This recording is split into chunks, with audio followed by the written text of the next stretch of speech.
श्रीगणेशाय नमः। अथ श्री धर्मराजकृतं पुरुषोत्तमस्तोत्रम्। धर्मराज उवाच।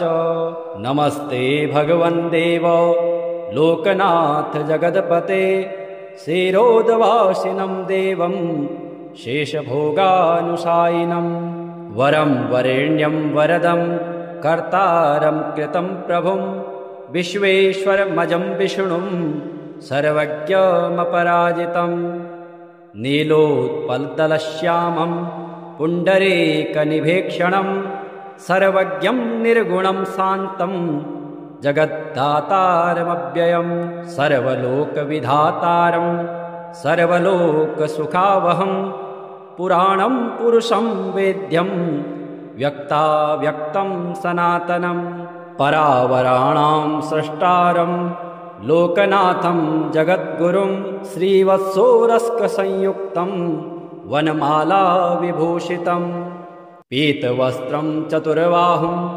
शङ्खचक्रगदाधरं, हारकेयूरसंयुक्तं मुक्ताङ्गदधारिणं, सर्वलक्षणसम्पूर्णं सर्वेन्द्रियविवर्जितं, कूटस्थमचलं सूक्ष्मं ज्योतिरूपं सनातनं, भावाभावविनिर्मुक्तं व्यापिनं प्रकृतेः परं, नमस्यामि जगन्नाथ मीश्वरं सुखदं प्रभुम्।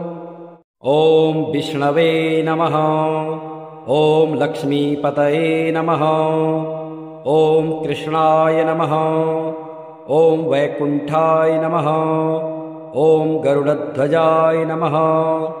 ॐ परब्रह्मणे नमः। ॐ जगन्नाथाय नमः। ॐ वासुदेवाय नमः। ॐ त्रिविक्रमाय नमः। ॐ दैत्यान्तकाय नमः। ॐ मधुरिपवे नमः। ॐ तार्क्ष्यवाहनाय नमः। ॐ सनातनाय नमः। ॐ नारायणाय नमः। ॐ पद्मनाभाय नमः।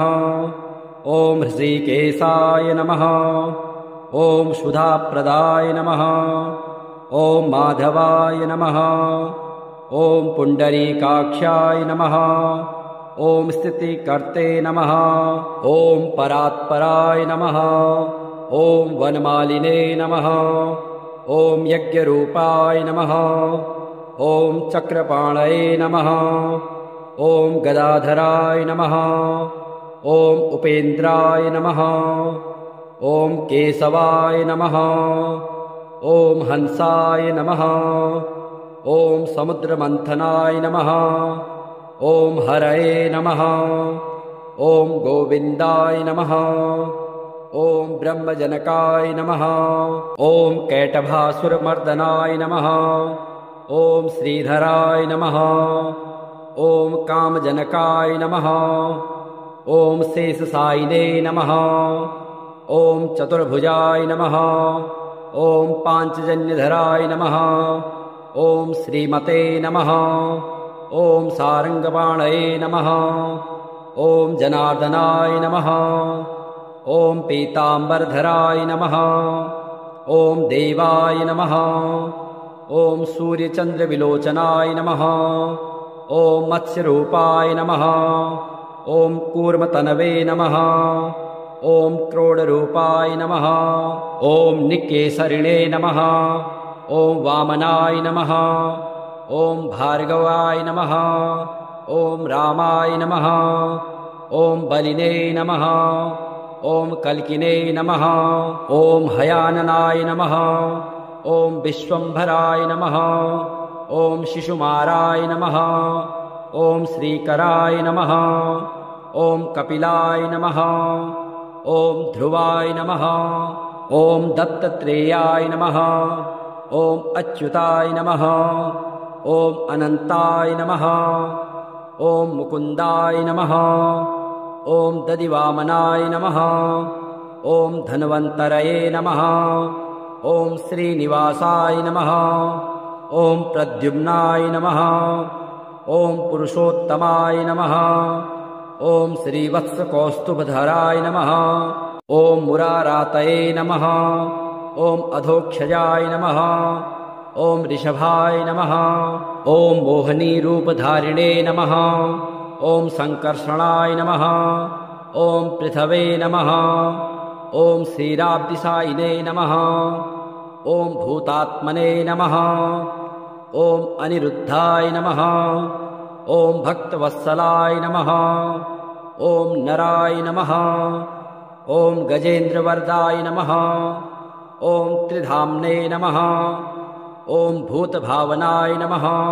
ॐ श्वेतद्वीपसुवास्तव्याय नमः। ॐ सनकादिमुनिध्येयाय नमः। ॐ भगवते नमः। ॐ शङ्करप्रियाय नमः। ॐ नीलकान्ताय नमः।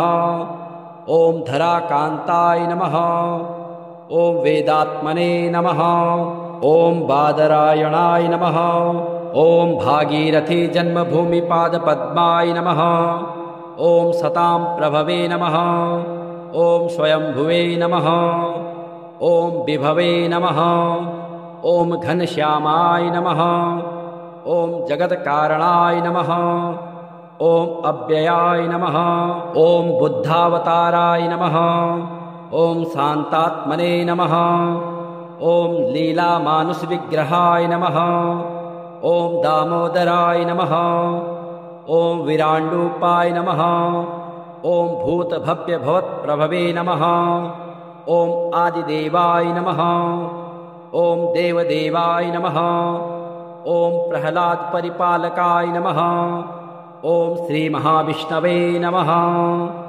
धर्मराज उवाच नमस्ते भगवन् देव लोकनाथ जगदपते क्षीरोदवासिनं देवं शेषभोगानुशायिनं वरं वरेण्यं वरदं कर्तारं कृतं प्रभुं विश्वेश्वरमजं विष्णुं सर्वज्ञमपराजितं नीलोत्पलदलश्यामं पुण्डरीकनिभीक्षणं सर्वज्ञं निर्गुणं शान्तं जगद्दातारमव्ययं सर्वलोकविधातारं सर्वलोकसुखावहं पुराणं पुरुषं वेद्यं व्यक्ताव्यक्तं सनातनं परावराणां स्रष्टारं लोकनाथं जगद्गुरुं श्रीवत्सोरस्कसंयुक्तं वनमाला विभूषितं पीतवस्त्रं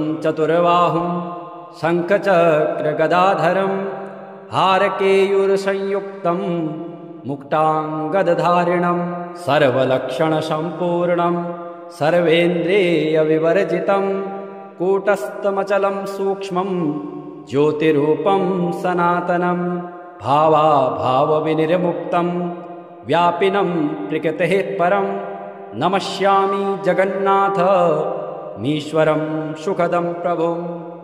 ॐ विष्णवे नमः। ॐ लक्ष्मीपतये नमः। ॐ कृष्णाय नमः। ॐ वैकुण्ठाय नमः। ॐ गरुडध्वजाय नमः। ॐ परब्रह्मणे नमः। ॐ जगन्नाथाय नमः। ॐ वासुदेवाय नमः। ॐ त्रिविक्रमाय नमः। ॐ दैत्यान्तकाय नमः। ॐ मधुरिपवे नमः। ॐ तार्क्ष्यवाहनाय नमः। ॐ सनातनाय नमः। ॐ नारायणाय नमः। ॐ पद्मनाभाय नमः। ॐ हृषीकेशाय नमः। ॐ सुधाप्रदाय नमः। ॐ माधवाय नमः। ॐ पुण्डरीकाक्षाय नमः। ॐ स्थितिकर्ते नमः। ॐ परात्पराय नमः। ॐ वनमालिने नमः। ॐ यज्ञरूपाय नमः। ॐ चक्रपाणये नमः। ॐ गदाधराय नमः। ॐ उपेन्द्राय नमः। ॐ केशवाय नमः। ॐ हंसाय नमः। ॐ समुद्रमन्थनाय नमः। ॐ हरये नमः। ॐ गोविन्दाय नमः। ॐ ब्रह्मजनकाय नमः। ॐ कैटभासुरमर्दनाय नमः। ॐ श्रीधराय नमः। ॐ कामजनकाय नमः। ॐ शेषशायिने नमः। ॐ चतुर्भुजाय नमः। ॐ पाञ्चजन्यधराय नमः। ॐ श्रीमते नमः। ॐ सारङ्गपाणये नमः। ॐ जनार्दनाय नमः। ॐ पीताम्बरधराय नमः। ॐ देवाय नमः। ॐ सूर्यचन्द्रविलोचनाय नमः। ॐ मत्स्यरूपाय नमः। ॐ कूर्मतनवे नमः। ॐ क्रोडरूपाय नमः। ॐ निकेसरिणे नमः। ॐ वामनाय नमः। ॐ भार्गवाय नमः। ॐ रामाय नमः। ॐ बलिने नमः।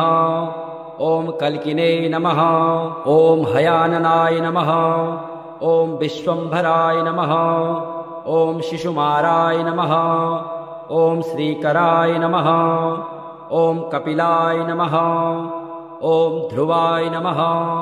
ॐ दत्तात्रेयाय नमः। ॐ अच्युताय नमः। ॐ अनन्ताय नमः। ॐ मुकुन्दाय नमः। ॐ दधिवामनाय नमः। ॐ धन्वन्तरये नमः। ॐ श्रीनिवासाय नमः। ॐ प्रद्युम्नाय नमः। ॐ पुरुषोत्तमाय नमः। ॐ श्रीवत्सकौस्तुभधराय नमः। ॐ मुरारातये नमः। ॐ अधोक्षजाय नमः। ॐ ऋषभाय नमः। ॐ मोहनीरूपधारिणे नमः। ॐ सङ्कर्षणाय नमः। ॐ पृथवे नमः। ॐ श्रीराब्दिसायिने नमः। ॐ भूतात्मने नमः। ॐ अनिरुद्धाय नमः। ॐ भक्तवत्सलाय नमः। ॐ नराय नमः। ॐ गजेन्द्रवरदाय नमः। ॐ त्रिधाम्ने नमः। ॐ भूतभावनाय नमः। ॐ श्वेतद्वीपसुवास्तव्याय नमः। ॐ सनकादिमुनिध्येयाय नमः। ॐ भगवते नमः। ॐ शङ्करप्रियाय नमः। ॐ नीलकान्ताय नमः। ॐ धराकान्ताय नमः। ॐ वेदात्मने नमः। ॐ बादरायणाय नमः। ॐ भागीरथी जन्मभूमिपादपद्माय नमः। ॐ सतां प्रभवे नमः। ॐ स्वयंभुवे नमः। ॐ विभवे नमः। ॐ घनश्यामाय नमः। ॐ जगत्कारणाय नमः। ॐ अव्ययाय नमः। ॐ बुद्धावताराय नमः। ॐ शान्तात्मने नमः। ॐ लीलामानुषविग्रहाय नमः। ॐ दामोदराय नमः। ॐ विराण्डूपाय नमः। ॐ भूतभव्यभवत्प्रभवे नमः। ॐ आदिदेवाय नमः। ॐ देवदेवाय नमः। ॐ प्रह्लादपरिपालकाय नमः। ॐ श्रीमहाविष्णवे नमः।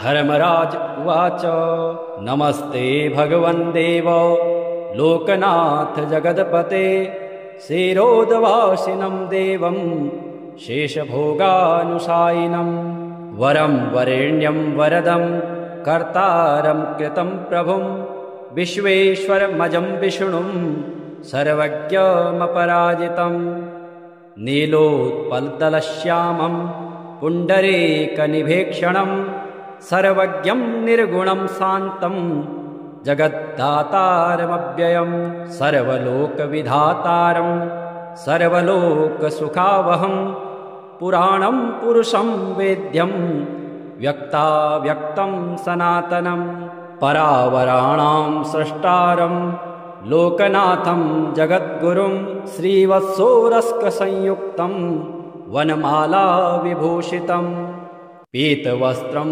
चतुर्बाहुं शङ्खचक्रगदाधरं हारकेयूरसंयुक्तं मुक्ताङ्गदधारिणं सर्वलक्षणसम्पूर्णं सर्वेन्द्रियविवर्जितं कूटस्थमचलं सूक्ष्मं ज्योतिरूपं सनातनं भावाभावविनिर्मुक्तं व्यापिनं प्रकृतेः परं नमस्यामि जगन्नाथ मीश्वरं सुखदं प्रभुम्। ॐ विष्णवे नमः। ॐ लक्ष्मीपतये नमः। ॐ कृष्णाय नमः। ॐ वैकुण्ठाय नमः। ॐ गरुडध्वजाय नमः। ॐ परब्रह्मणे नमः। ॐ जगन्नाथाय नमः। ॐ वासुदेवाय नमः। ॐ त्रिविक्रमाय नमः। ॐ दैत्यान्तकाय नमः। ॐ मधुरिपवे नमः। ॐ तार्क्ष्यवाहनाय नमः। ॐ सनातनाय नमः। ॐ नारायणाय नमः। ॐ पद्मनाभाय नमः। ॐ ऋषिकेशाय नमः। ॐ सुधाप्रदाय नमः। ॐ माधवाय नमः। ॐ पुण्डरीकाक्षाय नमः। ॐ स्थितिकर्ते नमः। ॐ परात्पराय नमः। ॐ वनमालिने नमः। ॐ यज्ञरूपाय नमः। ॐ चक्रपाणये नमः। ॐ गदाधराय नमः। ॐ उपेन्द्राय नमः।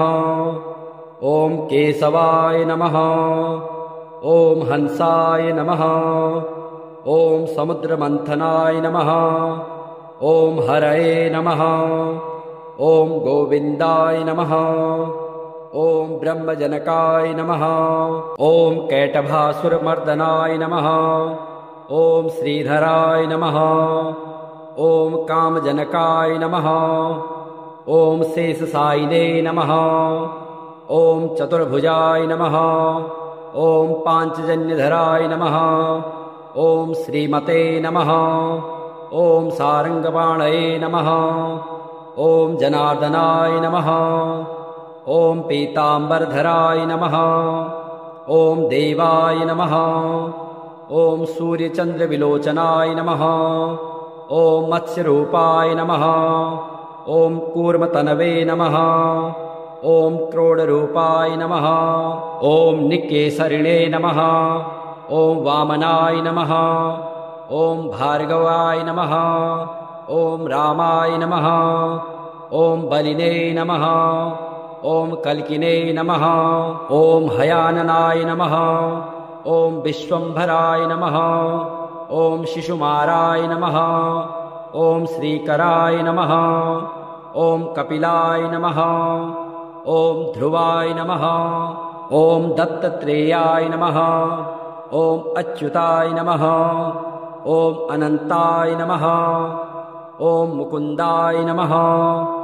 ॐ दधिवामनाय नमः। ॐ धन्वन्तरये नमः। ॐ श्रीनिवासाय नमः। ॐ प्रद्युम्नाय नमः। ॐ पुरुषोत्तमाय नमः। ॐ श्रीवत्सकौस्तुभधराय नमः। ॐ मुरारातये नमः। ॐ अधोक्षजाय नमः। ॐ ऋषभाय नमः। ॐ मोहिनीरूपधारिणे नमः। ॐ सङ्कर्षणाय नमः। ॐ पृथवे नमः। ॐ श्रीराब्दिसायिने नमः। ॐ भूतात्मने नमः। ॐ अनिरुद्धाय नमः। ॐ भक्तवत्सलाय नमः। ॐ नराय नमः। ॐ गजेन्द्रवरदाय नमः। ॐ त्रिधाम्ने नमः। ॐ भूतभावनाय नमः। ॐ श्वेतद्वीपसुवास्तव्याय नमः। ॐ सनकादिमुनिध्येयाय नमः। ॐ भगवते नमः। ॐ शङ्करप्रियाय नमः। ॐ नीलकान्ताय नमः। ॐ धराकान्ताय नमः। ॐ वेदात्मने नमः। ॐ बादरायणाय नमः। ॐ भागीरथी जन्मभूमिपादपद्माय नमः। ॐ सतां प्रभवे नमः। ॐ स्वयंभुवे नमः। ॐ विभवे नमः। ॐ घनश्यामाय नमः। ॐ जगत्कारणाय नमः। ॐ अव्ययाय नमः। ॐ बुद्धावताराय नमः। ॐ शान्तात्मने नमः। ॐ लीलामानुषविग्रहाय नमः। ॐ दामोदराय नमः। ॐ विराण्डूपाय नमः। ॐ भूतभव्यभवत्प्रभवे नमः। ॐ आदिदेवाय नमः। ॐ देवदेवाय नमः। ॐ प्रह्लादपरिपालकाय नमः। ॐ श्रीमहाविष्णवे नमः। धर्मराज उवाच नमस्ते भगवन् देव लोकनाथ जगदपते क्षीरोदवासिनं देवं शेषभोगानुशायिनं वरं वरेण्यं वरदं कर्तारं कृतं प्रभुं विश्वेश्वरमजं विष्णुं सर्वज्ञमपराजितं नीलोत्पलदलश्यामं पुण्डरीकनिभीक्षणं सर्वज्ञं निर्गुणं शान्तं जगद्दातारमव्ययं सर्वलोकविधातारं सर्वलोकसुखावहं पुराणं पुरुषं वेद्यं व्यक्ताव्यक्तं सनातनं परावराणां स्रष्टारं लोकनाथं जगद्गुरुं श्रीवत्सोरस्कसंयुक्तं वनमाला विभूषितं पीतवस्त्रं चतुर्बाहुं शङ्खचक्रगदाधरं हारकेयूरसंयुक्तं मुक्ताङ्गदधारिणं सर्वलक्षणसम्पूर्णं सर्वेन्द्रियविवर्जितं कूटस्थमचलं सूक्ष्मं ज्योतिरूपं सनातनं भावाभावविनिर्मुक्तं व्यापिनं प्रकृतेः परं नमस्यामि जगन्नाथ मीश्वरं सुखदं प्रभुम्। ॐ विष्णवे नमः। ॐ लक्ष्मीपतये नमः। ॐ कृष्णाय नमः। ॐ वैकुण्ठाय नमः। ॐ गरुडध्वजाय नमः। ॐ परब्रह्मणे नमः। ॐ जगन्नाथाय नमः। ॐ वासुदेवाय नमः। ॐ त्रिविक्रमाय नमः। ॐ दैत्यान्तकाय नमः। ॐ मधुरिपवे नमः। ॐ तार्क्ष्यवाहनाय नमः। ॐ सनातनाय नमः। ॐ नारायणाय नमः। ॐ पद्मनाभाय नमः। ॐ हृषीकेशाय नमः। ॐ सुधाप्रदाय नमः। ॐ माधवाय नमः। ॐ पुण्डरीकाक्षाय नमः। ॐ स्थितिकर्ते नमः। ॐ परात्पराय नमः। ॐ वनमालिने नमः। ॐ यज्ञरूपाय नमः। ॐ चक्रपाणये नमः। ॐ गदाधराय नमः। ॐ उपेन्द्राय नमः। ॐ केशवाय नमः। ॐ हंसाय नमः। ॐ समुद्रमन्थनाय नमः। ॐ हरये नमः। ॐ गोविन्दाय नमः। ॐ ब्रह्मजनकाय नमः। ॐ कैटभासुरमर्दनाय नमः। ॐ श्रीधराय नमः। ॐ कामजनकाय नमः। ॐ शेषशायिने नमः। ॐ चतुर्भुजाय नमः। ॐ पाञ्चजन्यधराय नमः। ॐ श्रीमते नमः। ॐ सारङ्गपाणये नमः। ॐ जनार्दनाय नमः। ॐ पीताम्बरधराय नमः। ॐ देवाय नमः। ॐ सूर्यचन्द्रविलोचनाय नमः। ॐ मत्स्यरूपाय नमः। ॐ कूर्मतनवे नमः। ॐ क्रोडरूपाय नमः। ॐ निकेसरिणे नमः। ॐ वामनाय नमः। ॐ भार्गवाय नमः। ॐ रामाय नमः। ॐ बलिने नमः। ॐ कल्किने नमः। ॐ हयाननाय नमः। ॐ विश्वम्भराय नमः। ॐ शिशुमाराय नमः। ॐ श्रीकराय नमः। ॐ कपिलाय नमः। ॐ ध्रुवाय नमः। ॐ दत्तात्रेयाय नमः। ॐ अच्युताय नमः। ॐ अनन्ताय नमः। ॐ मुकुन्दाय नमः। ॐ दधिवामनाय नमः। ॐ धन्वन्तरये नमः। ॐ श्रीनिवासाय नमः। ॐ प्रद्युम्नाय नमः। ॐ पुरुषोत्तमाय नमः। ॐ श्रीवत्सकौस्तुभधराय नमः। ॐ मुरारातये नमः। ॐ अधोक्षजाय नमः। ॐ ऋषभाय नमः। ॐ मोहिनीरूपधारिणे नमः। ॐ सङ्कर्षणाय नमः। ॐ पृथवे नमः। ॐ क्षीराब्धिसायिने नमः। ॐ भूतात्मने नमः। ॐ अनिरुद्धाय नमः। ॐ भक्तवत्सलाय नमः। ॐ नराय नमः। ॐ गजेन्द्रवरदाय नमः। ॐ त्रिधाम्ने नमः। ॐ भूतभावनाय नमः। ॐ श्वेतद्वीपसुवास्तव्याय नमः। ॐ सनकादिमुनिध्येयाय नमः। ॐ भगवते नमः। ॐ शङ्करप्रियाय नमः। ॐ नीलकान्ताय नमः। ॐ धराकान्ताय नमः। ॐ वेदात्मने नमः। ॐ बादरायणाय नमः। ॐ भागीरथी जन्मभूमिपादपद्माय नमः। ॐ सतां प्रभवे नमः। ॐ स्वयंभुवे नमः। ॐ विभवे नमः। ॐ घनश्यामाय नमः। ॐ जगत्कारणाय नमः। ॐ अव्ययाय नमः। ॐ बुद्धावताराय नमः। ॐ शान्तात्मने नमः। ॐ लीलामानुषविग्रहाय नमः। ॐ दामोदराय नमः। ॐ विराण्डूपाय नमः। ॐ भूतभव्यभवत्प्रभवे नमः। ॐ आदिदेवाय नमः। ॐ देवदेवाय नमः। ॐ प्रह्लादपरिपालकाय नमः। ॐ श्रीमहाविष्णवे नमः।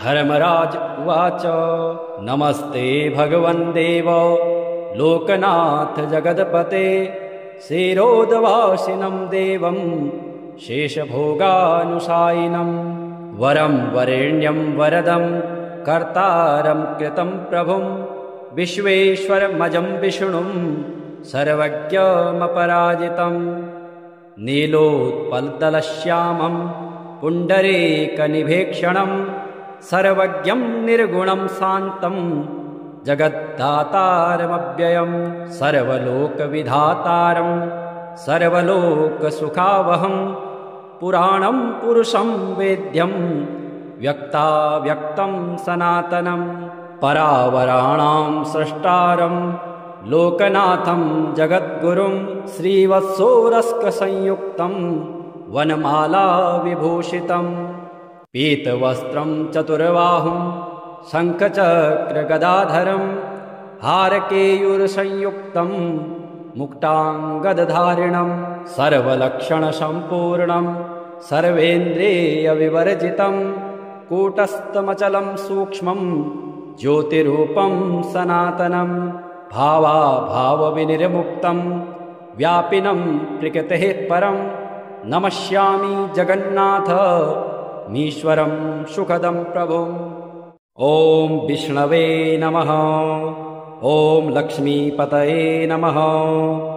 ॐ कृष्णाय नमः। ॐ वैकुण्ठाय नमः। ॐ गरुडध्वजाय नमः। ॐ परब्रह्मणे नमः। ॐ जगन्नाथाय नमः। ॐ वासुदेवाय नमः। ॐ त्रिविक्रमाय नमः। ॐ दैत्यान्तकाय नमः। ॐ मधुरिपवे नमः। ॐ तार्क्ष्यवाहनाय नमः। ॐ सनातनाय नमः। ॐ नारायणाय नमः। ॐ पद्मनाभाय नमः। ॐ हृषीकेशाय नमः। ॐ सुधाप्रदाय नमः। ॐ माधवाय नमः। ॐ पुण्डरीकाक्षाय नमः। ॐ स्थितिकर्ते नमः। ॐ परात्पराय नमः। ॐ वनमालिने नमः। ॐ यज्ञरूपाय नमः।